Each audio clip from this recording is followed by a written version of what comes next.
Good morning. Welcome to another edition of Coffee with Tea. I'm your host, the amazing Tea Street.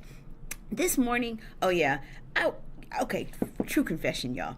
I was in line holding some new coffee mugs because y'all know that's my thing, that's my jam, as I love coffee mugs. I was holding all these coffee mugs, but the line was long. So real talk, I put the mugs down, got out of line, and left. Because while I'm going to talk today about don't skip the process of change, I need to be talking about don't skip the process of practicing patience, because that's an issue for me. So that's my confession while you're seeing a repeat of the mugs. All right. This morning, don't skip the process of change. Can I just tell you, change happens on a continuum. No matter what anybody tells you, it's a continuum kind of process. And change happens, and today I'll try to be a little bit transparent if I can. Change happens in 5 steps. Real talk. This is how it happens. There is the first stage, which is called pre-contemplation.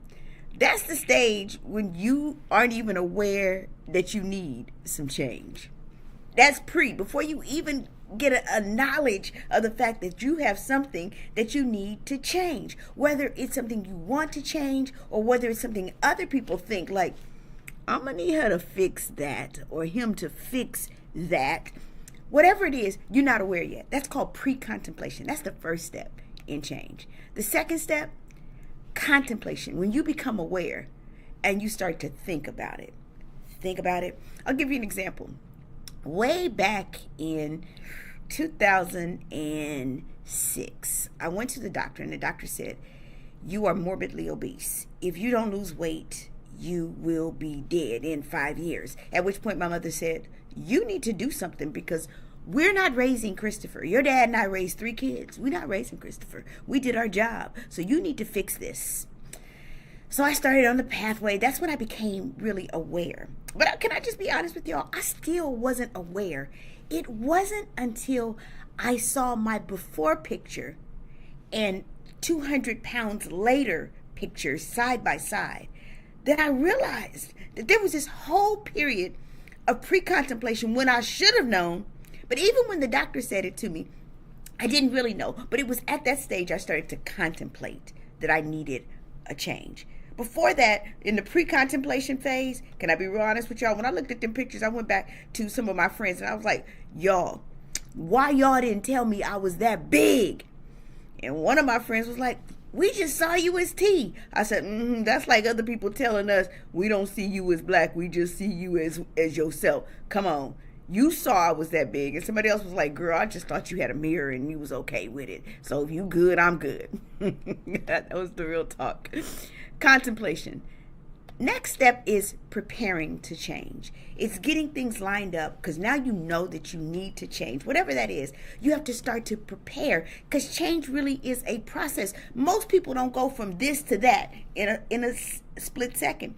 For me, I had to prepare for what that was going to look like, what it was going to feel like. Can I tell you, even after I wasn't fully prepared, because even after I lost 200 pounds, I still had 360-pound thoughts in my head. I still operated like I was 368 pounds, all right? Because I hadn't fully prepared my mind, not only for the change, but for what my life would look like after the change had taken place. The next step, you got to take an action.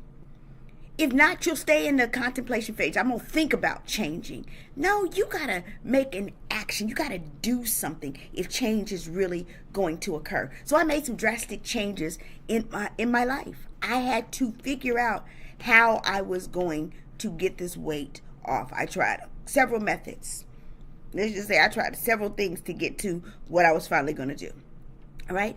And then I had to make an action. I had to make an action plan, and then I had to carry out that plan of what I was going to do if I was going to change the circumstances of my life that said if I did not lose weight, I would be dead in 5 years.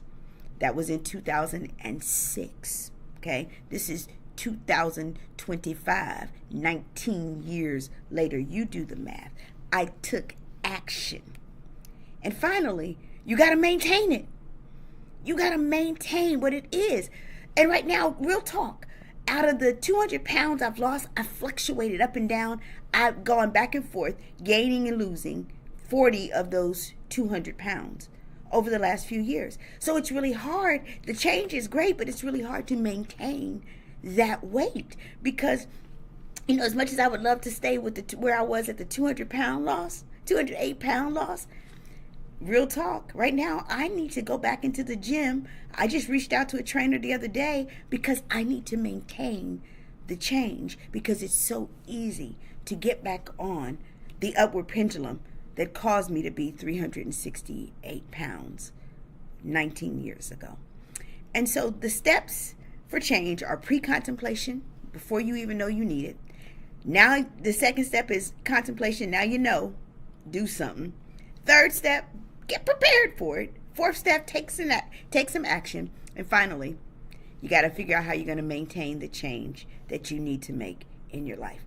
Whatever you do, change is important because it allows us to become more evolved and better human beings. So whatever you do, don't skip the process of change. I'm the Amazing T Street. You know what? There's absolutely positively nothing amazing in me. There's not in each and every one of you. So go out there and practice the process of change. Have an amazing day.